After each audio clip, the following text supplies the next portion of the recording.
Hello दोस्तों, नमस्कार। मैं आप सबका BRStudy 2.0 में स्वागत करता हूं।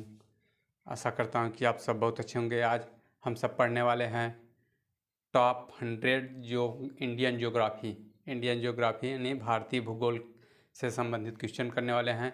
टॉप 100 पूरे 100 क्वेश्चन करने वाले हैं, 100 प्लस। तो आप सब लगातार वीडियो देख रहे हैं, उसके लिए धन्यवाद। आज का टॉपिक भारतीय भूगोल से संबंधित हम लोग क्वेश्चन करने वाले हैं। तो आज आप लोग पहली बार हमारे चैनल पर विजिट कर रहे हैं तो चैनल को लाइक सब्सक्राइब जरूर कीजिएगा। और इसका PDF पाने के लिए BRStudy 2.0 को टेलीग्राम को ज्वाइन करके वहां से PDF आप प्राप्त कर सकते हैं। ठीक, तो भारत का कौन सा राज्य तीन ओर बांग्लादेश से घिरा हुआ है? आज का फर्स्ट क्वेश्चन है, भारत का कौन सा राज्य तीनों ओर से बांग्लादेश से घिरा हुआ है? ये तो सबसे आसान क्वेश्चन है। तो इसका नाम है त्रिपुरा। त्री से तीन ओर। आप लोग ऐसे याद कर सकते हैं। अगर जिनको ना याद होगा तो बहुत अच्छी बात है। नेक्स्ट क्वेश्चन, अरब सागर में स्थित भारतीय महाद्वीपों की मुख्य विशेषता क्या है? अरब सागर में स्थित भारतीय द्वीपों की मुख्य विशेषता क्या है? भारतीय द्वीप प्रवाल उद्गम के द्वीप हैं यहाँ पे। मैकाल का पठार भारत के किस राज्य में स्थित है? मैकाल पर्वत छत्तीसगढ़ में, वहीं पे मैकाल पठार उसी को कहते हैं। ठीक, मैकाल पर्वत और मैकाल पठार दोनों कहाँ हैं? छत्तीसगढ़ में। नेक्स्ट क्वेश्चन, भारत और चीन की सीमा रेखा को स्पर्श करने वाले भारतीय राज्य कौन कौन से हैं? भारत और चीन यानी चीन की सीमा रेखा से कौन कौन से भारतीय राज्य स्पर्श करते हैं उनके बारे में। तो कौन कौन से? अरुणाचल प्रदेश, नागालैंड, मणिपुर और मिजोरम। ये 4 राज्य ऐसे हैं जो चीन की सीमा से जुड़े हुए हैं। कौन कौन से? अरुणाचल, नागालैंड, मणिपुर और मिजोरम। ठीक, नेक्स्ट क्वेश्चन, भारत दक्षिण की सबसे ऊंची कौन सी है? दक्षिण भारत की सबसे ऊंची चोटी कौन सी है? अनाईमुड़ी। कहाँ है? तमिलनाडु में। ठीक, आदमपुर किन 2 देशों के बीच स्थित है? आदमपुर कहाँ है? भारत और श्रीलंका के बीच में स्थित है। नेक्स्ट क्वेश्चन, भारत का कौन सा राज्य सबसे अधिक सीमाओं को स्पर्श करता है? सबसे अधिक कहाँ स्पर्श करता है? उत्तर प्रदेश सबसे अधिक राज्यों को। ठीक, भारत यानी स्वतंत्रता से पहले कौन सा भारतीय क्षेत्र काला पानी के नाम से जाना जाता है? स्वतंत्रता से पहले काला पानी के नाम से कौन जाना जाता है? अंडमान निकोबार। वहीं पे क्या हुआ था? काला पानी की सज़ा किसको दी गई थी? बहादुर शाह जफर को। इन्हीं को बहादुर शाह द्वितीय के नाम से जाना जाता है। भारत और पाकिस्तान के बीच सीमा रेखा का निर्धारण किसने किया? भारत और पाकिस्तान के बीच सीमा रेखा का निर्धारण सर सिरिल जॉन रेडक्लिफ, इसको शॉर्टकट में रेडक्लिफ रेखा कहते हैं। तो पूरा नाम नहीं, आपको सिर्फ रेडक्लिफ याद करना है। रेडक्लिफ रेखा भारत और पाकिस्तान और भारत और अफगानिस्तान के बीच में डुरंट रेखा, और भारत और चीन के में मैकमोहन रेखा। आप सब इनको ध्यान दीजिएगा। भारत का कौन सा राज्य चीन, नेपाल और भूटान को स्पर्श करता है? चीन, नेपाल और भूटान को तीनों को स्पर्श कौन सा राज्य करता है? वही सबसे जो ऊपर है सिक्किम जो है चीन, नेपाल और भूटान को टच करता है।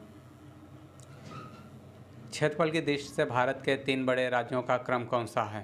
क्षेत्रफल की दृष्टि से सबसे पहले राजस्थान, फिर मध्य प्रदेश, फिर महाराष्ट्र। मध्य प्रदेश क्या है? दूसरे स्थान पर है। सतपुड़ा की पहाड़ियाँ किस राज्य में है? सतपुड़ा रेंज कहाँ है? मध्य प्रदेश में है। और मैकाल पर्वत कहाँ है? छत्तीसगढ़ में। मैकाल पर्वत मध्य प्रदेश और छत्तीसगढ़ दोनों साथ लगता है। दोनों ऑप्शन नहीं दिया रहेगा, एक ही ऑप्शन आपको मिलेगा वहाँ पे। अंडमान और निकोबार द्वीप समूह की सबसे ऊंची कौन सी है? अंडमान निकोबार की सबसे ऊंची चोटी सैंडल पीक। सैंडल पीक कहाँ है? साउथ में। दक्कन का पठार किन राज्यों के बीच में स्थित है? दक्कन का पठार किन राज्यों के बीच में है? दक्कन। महाराष्ट्र, मध्य प्रदेश, गुजरात, कर्नाटक, आंध्र प्रदेश। पूरे 5 राज्यों में दक्कन का पठार स्थित है। नीलगिरी की पहाड़ियाँ किस राज्य में स्थित है? नीलगिरी की पहाड़ियाँ तमिलनाडु राज्य में स्थित है। ठीक। भारत और पाकिस्तान के बीच रेड क्लिफ रेखा का निर्धारण कब किया गया? 15 अगस्त 1947 को रेड क्लिफ रेखा का निर्धारण किया गया था, जब भारत आज़ाद हुआ था। महेंद्रगिरी की पहाड़ियाँ किन 2 राज्यों के तट पर है? उड़ीसा और आंध्र प्रदेश। महेंद्रगिरी की पहाड़ियाँ उड़ीसा और आंध्र प्रदेश के बीच में है। पम्बन द्वीप कहाँ स्थित है? पम्बन द्वीप मन्नार की खाड़ी, यहाँ तमिलनाडु के पास में। डुरंड रेखा जो भारत और अफगानिस्तान के बीच में कब निर्धारित की गई? डुरंड रेखा 1896 में। 1896 में भारत और अफगानिस्तान के बीच में थी, लेकिन जब भारत पाकिस्तान अलग हुआ तब उसके किसके बीच में हो गई? पाकिस्तान और अफगानिस्तान के बीच में। पहले भारत और अफगानिस्तान के नाम से। भारत की सबसे बड़ी तटीय झील कौन सी है? चिल्का झील। तटीय झील कौन सी है सबसे बड़ी? चिल्का झील। कहाँ पर है? उड़ीसा में। नेक्स्ट, मीठे पानी की, यहाँ पे की रहेगा, मीठे पानी की सबसे बड़ी झील कौन सी है? मीठे पानी की सबसे बड़ी झील बुलर झील, जो कि जम्मू कश्मीर में है, भारत की है। इंडियन ज्योग्राफी आप सब पढ़ रहे हैं, नहीं विश्व में बोलेंगे सब, विश्व में तो सुपीरियर झील है, तो ध्यान दीजिएगा इंडियन ज्योग्राफी है। इसके बाद वर्ल्ड ज्योग्राफी आप सब पढ़ेंगे। खारे पानी की सबसे बड़ी झील कौन सी है? सांभर झील, जो कि राजस्थान में है। सबसे बड़ी खारे पानी की झील है सांभर झील। सबसे बड़ी कृत्रिम झील कौन सी है? इंदिरा सागर झील। इंदिरा सागर झील कहाँ पर है? ये भी राजस्थान में है। भारत का सबसे ऊंचा जलप्रपात कौन सा है? जोग या गढ़सोप्पा इसको बोलते हैं। जोग जलप्रपात या गढ़सोप्पा जलप्रपात कहाँ पर है? कर्नाटक में। ठीक। गंगा नदी का उद्गम स्थल कौन सा है? गंगा नदी का उद्गम स्थल गंगोत्री, जो कि उत्तराखंड में है। नेक्स्ट क्वेश्चन, नर्मदा नदी जो अमरकंटक से उद्धित होती है यानी निकलती है, किस राज्य में है? मध्य प्रदेश में। नर्मदा नदी मध्य प्रदेश के अमरकंटक से निकलती है, अनूपपुर जिले के पास से। गंगा ब्रह्मपुत्र की संयुक्त जलधारा किस नाम से जानी जाती है? मेघना। गंगा और ब्रह्मपुत्र की जो जलधारा है क्या है? इधर से गंगा नदी जाती है और उधर से असम साइड से आती है ब्रह्मपुत्रा नदी। तो वहाँ पे दोनों कहाँ मिलती हैं? बांग्लादेश के पास में मिलती है। तो वहीं पे दोनों मिलने के बाद क्या होती हैं? मेघना का निर्माण करती हैं। भारत की कौन सी नदी डेल्टा बनाती है? डेल्टा नदी गंगा और ब्रह्मपुत्र नदियाँ बनाती हैं। डेल्टा और इधर नेक्स्ट क्वेश्चन, किस नदी को बिहार का शोक कहा जाता है? बहुत आसान क्वेश्चन है। कोसी नदी। कोसी नदी को बिहार का शोक कहा जाता है। कौन सी नदी बंगाल का शोक? बंगाल का शोक, यहाँ बिहार का शोक, तो दोनों में अंतर है। बंगाल का शोक कौन सा है? दामोदर नदी। दामोदर नदी, हुगली नदी कहाँ पर है? पश्चिम बंगाल में। हुगली नदी भी पश्चिम बंगाल में है। अगर वीडियो अच्छा लगे तो लाइक कमेंट करते रहिएगा। आपको अगर PDF प्राप्त करना होगा तो BRStudy 2.0 को टेलीग्राम को ज्वाइन करके वहाँ से PDF आप प्राप्त कर सकते हैं। कौन सी नदी भ्रंश द्रोणी से होकर बहती है? भ्रंश द्रोणी यानी नर्मदा नदी। नर्मदा नदी भ्रंश द्रोणी से होकर बहती है। प्रायद्वीपीय भारत की सबसे बड़ी नदी कौन सी है? गोदावरी। प्रायद्वीपीय भारत की सबसे बड़ी, जो कि महाराष्ट्र नासिक से निकलती है, गोदावरी नदी यह सबसे बड़ी नदी है। यह बंगाल की खाड़ी में जाके गिरती है। कावेरी जल विवाद किन राज्यों के बीच में है? कावेरी जल विवाद कर्नाटक और तमिलनाडु के बीच में है कावेरी जल विवाद। पूछा था कावेरी जल विवाद कर्नाटक और तमिलनाडु में है। दक्षिण भारत के पठारी प्रदेशों को कौन सी नदी दो भागों में विभाजित करती है? पठारी भागों को नर्मदा नदी, जो कि दो भागों में विभाजित करती है। भारत का सबसे ऊंचा बांध कौन सा है? टिहरी बांध। कहाँ पर है टिहरी बांध? कहाँ है कमेंट करिए। उत्तराखंड में। भारत का सबसे लंबा बांध कौन सा है? हीराकुंड बांध। कहाँ पर है? महानदी पर हीराकुंड बांध कहाँ पर है? असम में।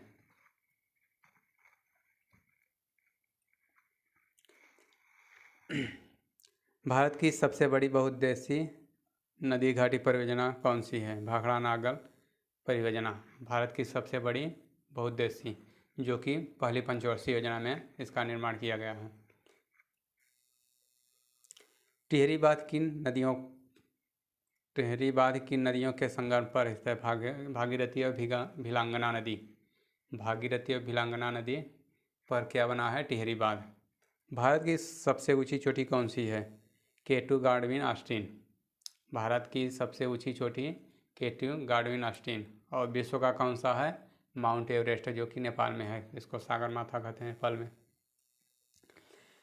भारत से हिमालय पर्वत श्रृंखला की सबसे ऊंची चोटी कौन सी है?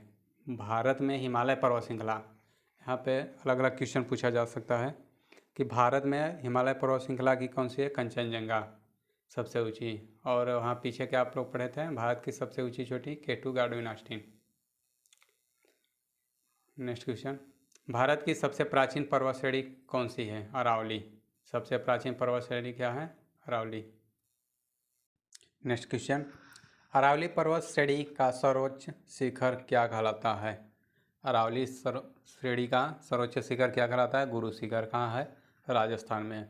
नेक्स्ट क्वेश्चन, कौन सी पर्वतमाला सह्याद्री के नाम से जाना जाता है? पश्चिमी घाट। पश्चिमी घाट को सह्याद्री के नाम से जाना जाता है। कार्डमम या इलायची की पहाड़ियाँ कहाँ स्थित है? कार्डमम की पहाड़ी या इलायची की पहाड़ी कहाँ पर स्थित है? केरल में। कार्डमम माने क्या होता है? इलायची होता है। पालघाट दर्रा किन दो राज्यों को जोड़ता है? केरल और तमिलनाडु को पालघाट दर्रा। थालघाट और घोरघाट कहाँ है? महाराष्ट्र में। जोजिला दर्रा किस राज्य में स्थित है? जोजिला दर्रा जम्मू कश्मीर। ज से जम्मू, ज से जोजिला दर्रा, ध्यान दीजिएगा। नाथुला दर्रा किस राज्य में स्थित है? नाथुला दर्रा सिक्किम राज्य में स्थित है। नासिक और मुंबई को कौन सा दर्रा जोड़ता है? थालघाट दर्रा नासिक और मुंबई को जोड़ता है। महाराष्ट्र और मुंबई को कौन सा दर्रा जोड़ता है? महाराष्ट्र और मुंबई को भोरघाट। थालघाट भोरघाट कहाँ पर है? मुंबई में बताया था ना, महाराष्ट्र। भारत की जलवायु कौन सी है? उष्णकटिबंधीय मानसूनी जलवायु भारत की। नेक्स्ट क्वेश्चन, भारत में सबसे अधिक वर्षा किस मानसून से होती है? दक्षिण पश्चिमी मानसून से सबसे ज़्यादा वर्षा होती है। पहले कहाँ होती है? केरल में सबसे ज़्यादा। भारत में सबसे अधिक वर्षा कहाँ होती है? मौसिनराम में सबसे अधिक वर्षा होती है।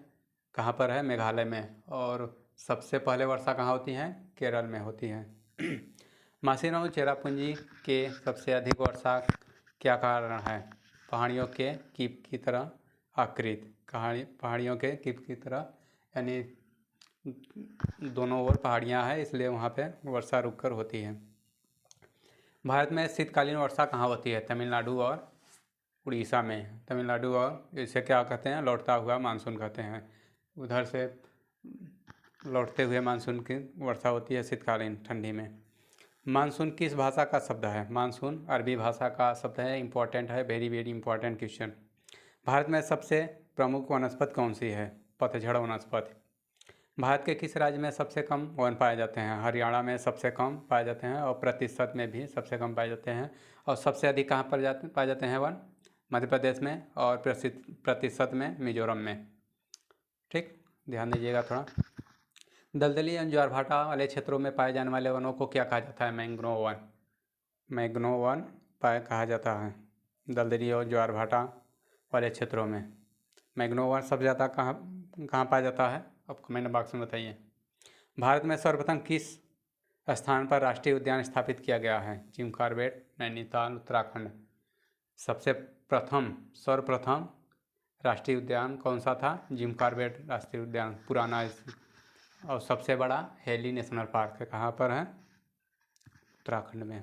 ठीक, सॉरी, हेली कहाँ है? हेली जम्मू कश्मीर में है और जिम कॉर्बेट उत्तराखंड में, कंफ्यूज मत होइएगा। भारत में बाघ परियोजना टाइगर प्रोजेक्ट कब शुरू की गई थी? 1973 में प्रोजेक्ट टाइगर लाया गया था। भारत में किस राज्य को टाइगर के स्टेट के नाम से जाना जाता है? टाइगर स्टेट, सोया स्टेट, हृदय स्टेट, सबको किसको कहते हैं? मध्य प्रदेश को। भारत में किस राज्य की मिट्टी सर्वाधिक पाई जाती है? भारत में किस प्रकार की मिट्टी सर्वाधिक पाई जाती है? जलोढ़ मिट्टी सबसे ज़्यादा पाई जाती है। कितना कितना परसेंट पाई जाती है? लगभग 48%, 45% पाई जाती है, लगभग बता रहे हैं, कन्फ्यूजन थोड़ा आपको क्लियर होगा तो बताइएगा। लाल मिट्टी का लाल रंग किसके कारण होता है? लौह अयस्काइट के कारण लाल रंग होता है। लवा के प्रवाह से किस मिट्टी का निर्माण होता है? काली मिट्टी का निर्माण होता है लवा के प्रवाह से। रबी की फसल कौन सी है? गेहूँ, चना, मटर, जौ, आलू, ये सब क्या है? रबी की फसल। जो क्या होता है? रबी और खरीफ और जायद 3 प्रकार की फसलें होती हैं। रबी की फसल अक्टूबर नवंबर में बोई जाती है, मार्च अप्रैल में काटी जाती है। खरीफ की फसल क्या होता है? वो वर्षा ऋतु में बोई जाती है और शीत ऋतु में काटी जाती है, अक्टूबर नवंबर में काटी जाती है। जायद फसल कौन सी है? खरबूजा, खीरा, ककड़ी। इस समय क्या है? जायद फसल का मौसम चल रहा है। ठीक। नकदी फसल कौन सी है? नकदी फसल कौन सी है? गन्ना, रबड़, तंबाकू, कपास, सूरजमुखी, ये सब क्या है? नकदी फसल। नकदी फसल का मतलब क्या होता है? इनको बेचने से आपको नकदी रुपया मिलता है। बोलोगे क्या गेहूँ चना बेचने से नहीं मिलता है? वो क्या है? खाद्यान्न फसल है ना। ये सब इसको कितना उपयोग करेंगे? इसको अपने आवश्यकता भर इसके बाद बेच ही देते हैं। भारत की प्रमुख खाद्य फसल कौन सी है? चावल। भारत में हरित क्रांति का जनक किसे कहा जाता है? Doctor M S. स्वामीनाथन। दुग्ध उत्पादन में भारत का विश्व में कौन सा स्थान है? भारत का विश्व में प्रथम स्थान है। और भारत में सबसे पहला राज्य कौन सा है? राजस्थान। अब यूपी नहीं रहा, जो आप सब को पहले यूपी याद था, अब उसको अपडेट कर लीजिएगा। ठीक। ऊन में और दूध में दोनों में राजस्थान नंबर 1 पर है। भारत में दुग्ध उत्पादन से संबंधित ऑपरेशन फ्लड का जनक किसे कहा जाता है? वर्गीज कुरियन। वर्गीज कुरियन को दुग्ध उत्पादन का जनक कहा जाता है, श्वेत क्रांति का जनक। और 26 नवंबर को दुग्ध दिवस मनाया जाता है, जो कि इन्हीं के बर्थडे पर मनाया जाता है। भारत में सर्वाधिक ऊर्जा किससे प्राप्त होती है? थर्मल पावर, ताप पावर से भारत में सबसे अधिक ऊर्जा प्राप्त होती है। भारत का प्रथम परमाणु रिएक्टर कौन सा है? अब कब शुरू हुआ था? अप्सरा। भारत का प्रथम परमाणु रिएक्टर अप्सरा है और यह 1956 में फर्स्ट पंचवर्षीय योजना में शुरू किया गया था। भारत में परमाणु ऊर्जा का शुभारंभ कहाँ से किया गया? तारापुर। परमाणु ऊर्जा का शुभारंभ तारापुर, महाराष्ट्र से किया गया। भारत की प्रथम जल विद्युत परियोजना कौन सी है? किस नदी पर है? शिव समुद्रम परियोजना कावेरी नदी पर है। निजी क्षेत्र में स्टील का कौन सा कारखाना सबसे पुराना है? Tata iron and steel company, जिसको कहते हैं डिस्को। ठीक। लौह अयस्क सबसे अधिक किस राज्य में पाया जाता है? लौह अयस्क किस राज्य में पाया जाता है? तो कौन से राज्य में पाया जाता है? झारखंड में। लौह अयस्क सबसे ज़्यादा अधिक झारखंड में पाया जाता है।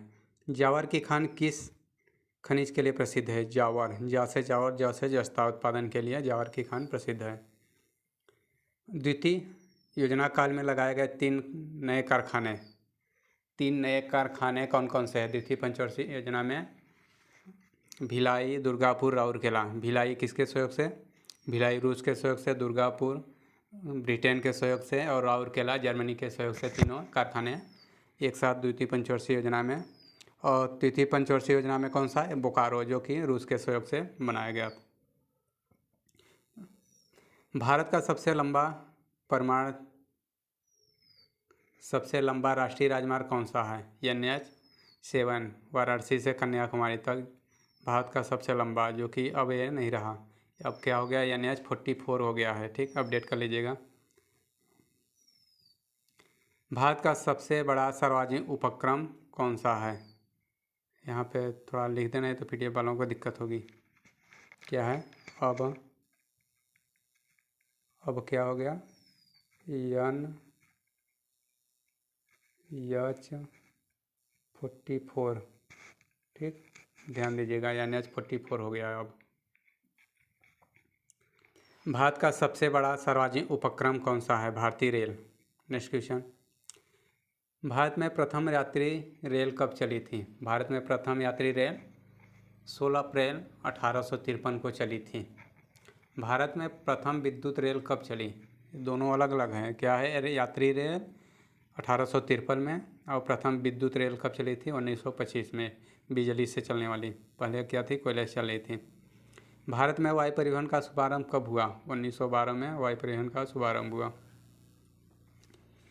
किस स्थान पर 1911 में विश्व की प्रथम हवाई डाक सेवा प्रारंभ हुई थी? 1911 में कहाँ पे? यहीं पे इलाहाबाद नैनी के मध्य 1911 में प्रथम हवाई डाक सेवा प्रारंभ की गई थी। नेक्स्ट क्वेश्चन, इंदिरा गांधी राष्ट्रीय उड़ान अकादमी कहाँ है? इंदिरा गांधी राष्ट्रीय कहाँ है? यहीं आपके बगल में है, फुर्सतगंज। फुर्सत होइएगा तो फिर आइएगा देखने। इंदिरा गांधी राष्ट्रीय उड़ान उत्तर प्रदेश में है। किस बंदरगाह को भारत का प्रवेश द्वार कहा जाता है? किस बंदरगाह को भारत का प्रवेश द्वार? मुंबई बंदरगाह को कहा जाता है। डॉल्फिन नोज नामक चट्टान के पीछे कौन सा बंदरगाह है? डॉल्फिन नोज चट्टान के पीछे विशाखापट्टनम बंदरगाह, जो कि आंध्र प्रदेश में है। और विशाखापट्टनम सबसे गहरा बंदरगाह है। ठीक, श्वेत समुद्रम परियोजना किसे जोड़ती है? मन्नार की खाड़ी और पाक जल डमरू मध्य। मन्नार की खाड़ी और पाक जल डमरू मध्य सेतु समुद्र परियोजना। सेतु जो है कौन? राम की सेना ने बनाई थी। ठीक, भारत का कौन सा बंदरगाह ज्वारी है? कांडला बंदरगाह ज्वारी बंदरगाह है, जो कि कहाँ पर है? गुजरात में है। भारत में सार्वजनिक डाक सेवा प्रारंभ हुई थी। 1837 में सार्वजनिक डाक सेवा प्रारंभ हुई थी। वर्तमान में डाक विभाग की स्थापना कब हुई थी? 1854 ईस्वी में डाक विभाग की स्थापना हुई थी। और भारत में सार्वजनिक डाक सेवा कब हुई थी? 1837 में। प्रारंभ हुई थी 1837 में और स्थापना हुई थी 1854 में।